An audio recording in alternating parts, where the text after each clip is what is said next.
پختون۔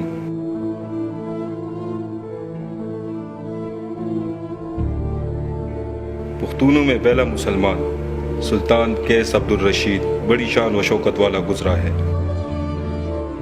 اس کے 3 بیٹے تھے، سربند، غورگوشت اور پٹانی۔ ان کے اخلاف میں خالد بن ولید بن اکرمہ کا نام عیاں ہے۔ افغان کی کچھ اولاد مکہ میں اور افغانستان میں آ کر آباد ہوئی۔ دراصل افغان اور پختون کا رشتہ اور شجرت 50,000 سال پرانا ہے۔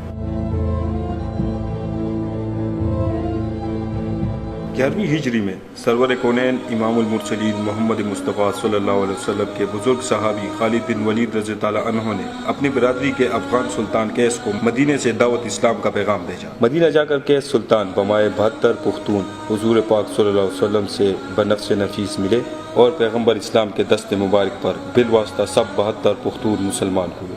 اسلام قبول کرنے کے بعد حضور صلی اللہ علیہ وسلم نے سلطان قیس کا نام عبدالرشید رکھا۔